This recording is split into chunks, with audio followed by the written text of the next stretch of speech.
Please बैठ। सिमर जी बधाई हो। आपको भी।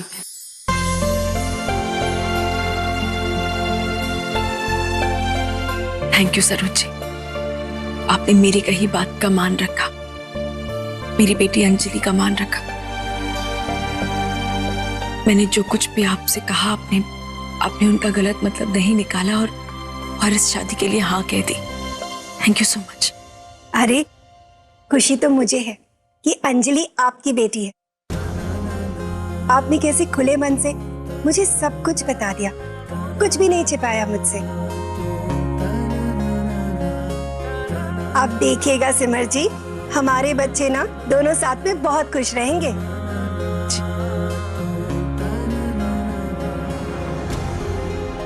वैसे मेरी होने वाली बहू है कहाँ? हाँ, वो आपकी प्यारी बहू यहाँ।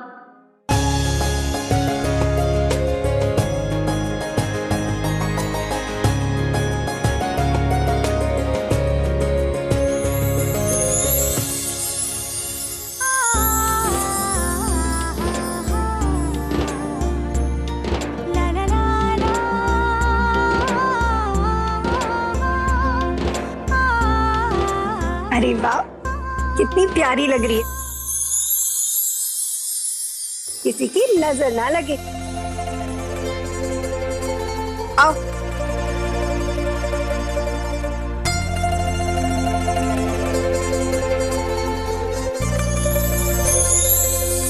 पंडित जी, अब आप विधि शुरू कर दीजिए। अवश्य माता जी। जी। कहीं सब सिमर आंटी घर पे तो नहीं गए? नहीं, उनके घर में फंक्शन चल रहा है, मैं अंदर नहीं जा सकती। मेरे जाने से कुछ प्रॉब्लम हो गई तो नहीं, मैं खुद को कभी माफ नहीं कर पाऊंगी। वक्रतुंड महाकाय सूर्यकोटि समप्रभा निर्विघ्नं कुरु मे देवाय सर्वकार्येषु सर्वदा। अब आप लोग रोके की विधि शुरू कर सकते हैं।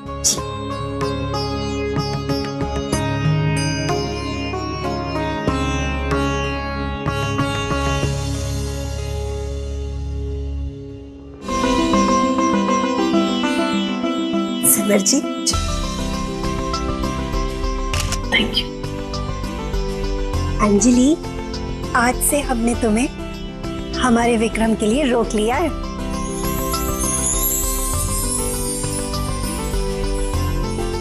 वाह, मेरी डॉल कितनी अच्छी लग रही है। वैसे तुम्हारी आजादी का पासपोर्ट यहीं तुम्हारे बाजियों में बैठा है। चाहे जो हो जाए, लेकिन इसे अपने हाथ से मत जाने देना।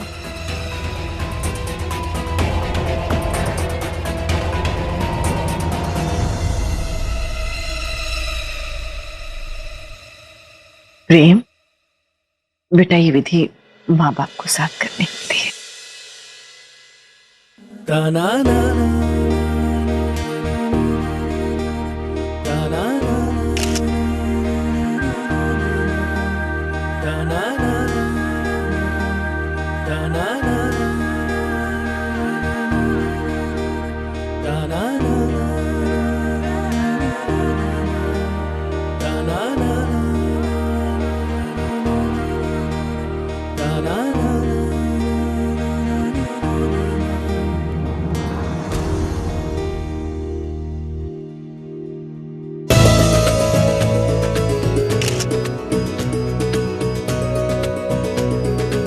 वैसे अब तो ना शादी के दिन का बेसब्री से इंतजार है। हाँ हाँ, क्यों नहीं। और वैसे भी शादी जितनी जल्दी हो जाए उतना ही अच्छा है। अब कल धनतेरस है, 2 दिन बाद दिवाली और फिर तुलसी विवाह आ जाएगा, तो उसके बाद तो शादियां होती ही है ना। हाँ, हम भी अपने पंडित जी को बोल के एक अच्छा सा मुहूर्त निकलवा लेते हैं। बिल्कुल। बेटा खाना तैयार है, चलो सब खाना खा लेते हैं। आइए आप लोग। नहीं नहीं माता जी, आज नहीं, अभी ना घर में धनतेरस दिवाली इस सब की तैयारियां भी करनी है, फिर कभी। आप लोग बस अब हमें इजाजत दीजिए।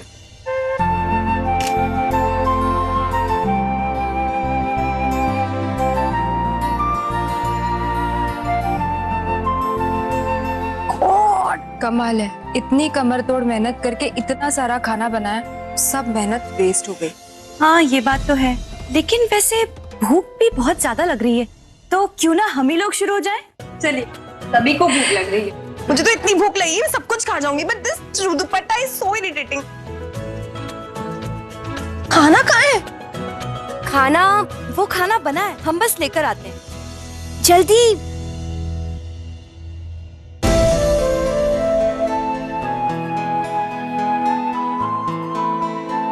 प्रेम, यकीन ही नहीं होता माता जी, कुछ ही दिनों में अंजलि इस घर से। आप लोगों ने कम से कम इसके साथ इतने साल तो बिताए। मैं तो अपनी अंजलि को अब तक ठीक तरह से जान भी नहीं पाई।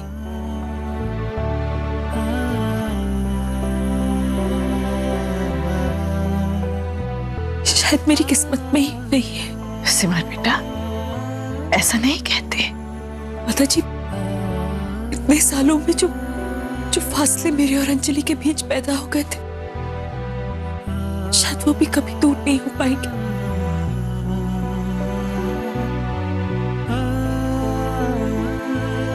अभी तो कितनी बातें कहनी बाकी थी, कितना कुछ जानना बाकी था, लेकिन अब तो ये चली जाए। तो फिर समय का सदुपयोग करो। जब तक अंजलि अपने मायके में है, तब तक उस पर सारी ममता, अपना सारा प्यार न्यौछावर कर दो। नहीं बेटा, ऐसे शुभ दिन आपको सेवा सुनने ही बात है।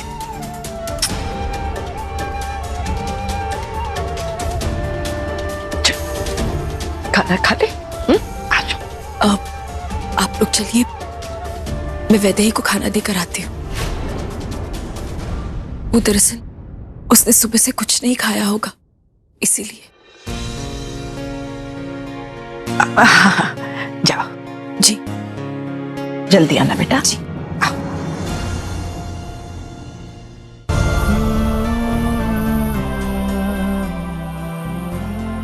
नहीं, मैं यहाँ नहीं रहूंगी।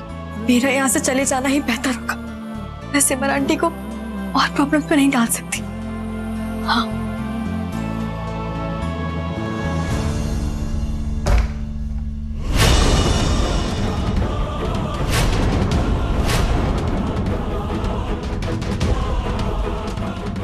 कहाँ जा रही थी? कहीं नहीं, मैं कहीं नहीं जा रही थी। वो अंदर दम घुट रहा था ना, इसलिए बाहर आ रही थी। क्या बात, इतनी परेशान क्यों लग रही हो? नहीं, मैं कहाँ परेशान हूँ? मैं तो बिल्कुल परेशान नहीं हूँ। मैं ठीक हूँ।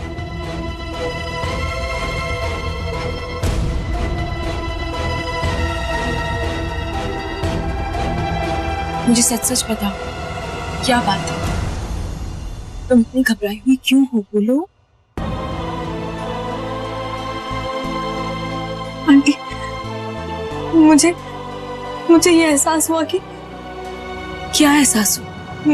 मुझे ये एहसास हुआ कि वो किडनैपर यही है।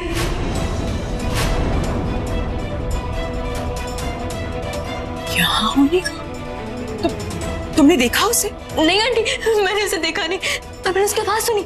जब वो लड़के वाले बाहर आए थे ना, तो मैंने उसकी आवाज सुनी। मैं खिड़की पर गई हुई थी देखने के लिए, पर मैं उसकी शक्ल नहीं देख पाई। पर मैंने ना वो ब्रेसलेट देखा जो उसने पहना हुआ था जब मुझे किडनैप किया था आंटी। ब्रेसलेट? हाँ आंटी, पर जब तक मैं कुछ कर पाती ना, तब वो जा चुके थे। बेटा, तुम्हें पूरा यकीन है ये वही था? हाँ आंटी, मुझे पूरा यकीन है। मैंने उसकी आवाज सुनी थी, मैं उसकी कभी नहीं भूल सकती। अच्छा ठीक है, मुझे बताओ कि वो ब्रेसलेट कैसा था? वो ब्रेसलेट आंटी, वो जो आजकल हर लड़का पहनता है, ऐसे लेदर का मोटा सा ब्रेसलेट था, ब्राउन कलर का। उसमें ना ऐसे साइड में कुछ बना था आंटी। एक मिनट, तुम बिल्कुल शांत हो जाओ।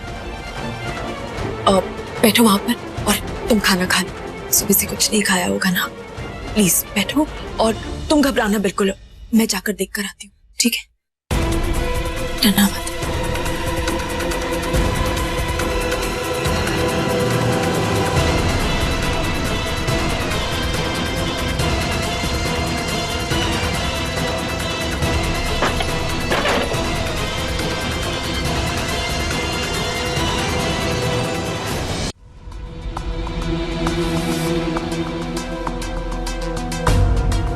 कौन होगा वो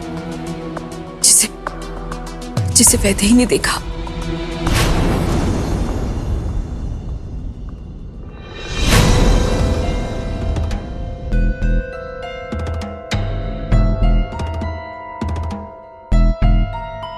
मोटा सा ब्रेसलेट था, ब्राउन कलर का। कहीं ये वही तो नहीं जिसके बारे में वैदे ही बता रही थी?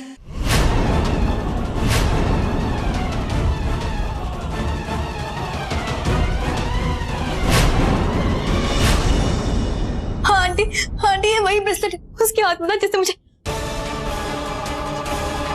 इसका मतलब वो शख्स हमारे घर पर था।